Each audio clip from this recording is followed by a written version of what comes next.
So, yan yung isang box natin. Bale, itatanim natin yan dito sa ating garden na yan. Yan. Good morning mga kamama. Itanim na natin yung ating biniling mga bulaklak.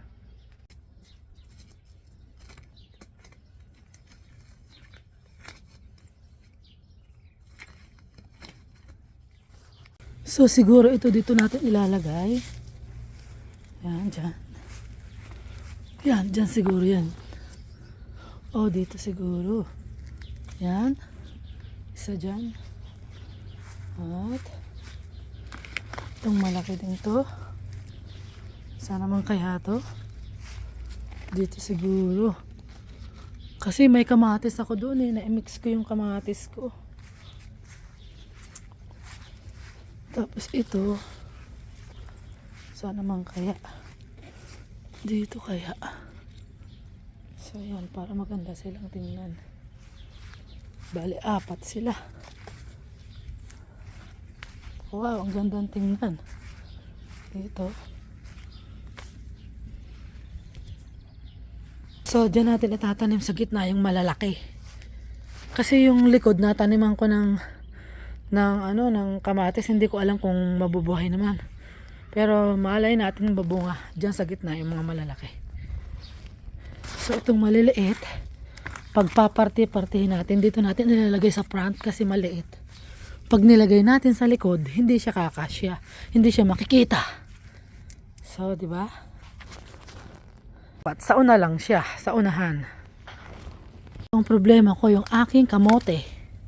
Saan ko itatanim? Baka doon ko na lang tanim doon sa company ng kapapa natin.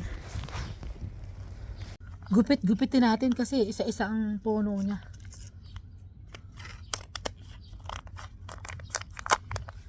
So yan, bali 3 sa isang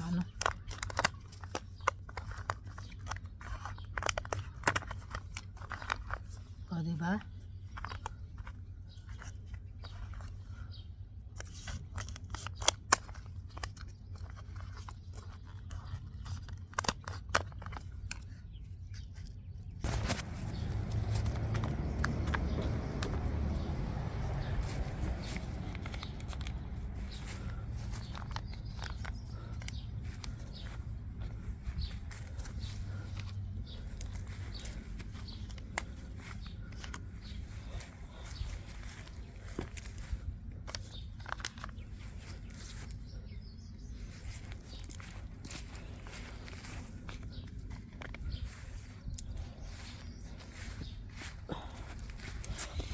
Ayan.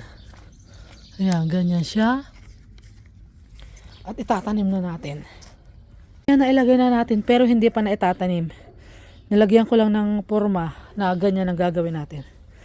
Aalisin pa natin yan dun sa maliit na tinaniman nila. Ayan. Hukayin na natin yung mga tataniman natin.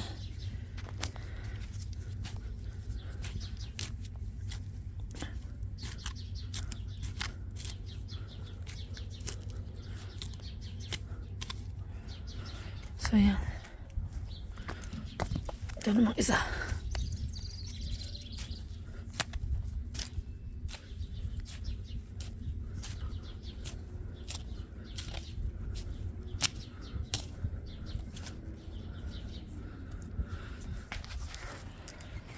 Medyo malayo ang naging gap nitong flower na to at saka yung isa kasi meron akong flower dito na perennial sa gitna. Hindi, magbubulaklak din siya.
Yeah!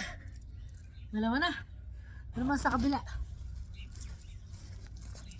Ito naman ang ating anuhin.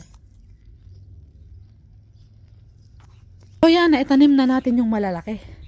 Bali sa gitna natin tinanim. Yung maliliit naman yung lalagyan natin ng hukay. Ito naman ang itatanim natin.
So yan, natanim na natin.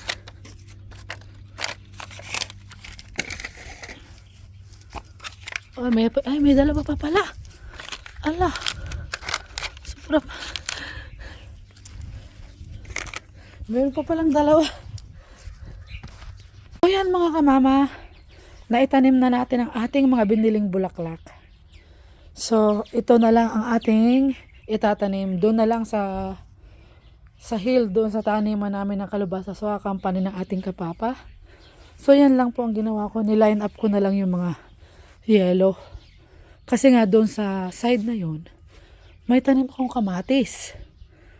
Kaya medyo hindi naging balance yung itsura. Pero siguro pag lumaki na yung kamatis, magbabalance na siya.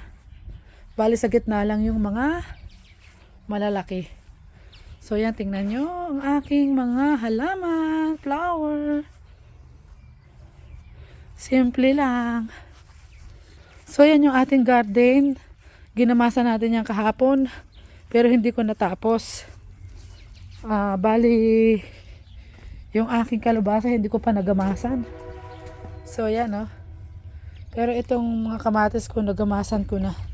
Meron ako ditong tanim na carrots. Sumisibol na sila oh. Matagal pa lang sumibol yan. So yan ang aking mga flowers sa aking garden. Diba? Anong sa inyo mga kamama? Simple lang. Tapos yun, hindi pa lumalago yung mga tinanim ko. Oh. Yan oh.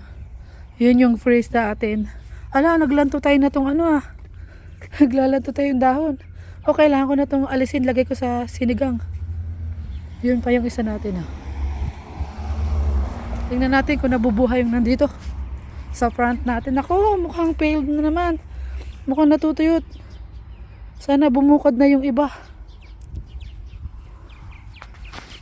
Yun lang mga kamama ang vlog natin for today, this morning, Friday. Naitanim na natin yung ating mga bulaklak. So wala na tayong itatanim kundi yung ating kamote. Doon natin itatanim sa bundok. So yun lang mga kamama. Thank you for watching. Magandang umaga. Like and subscribe. Bye-bye.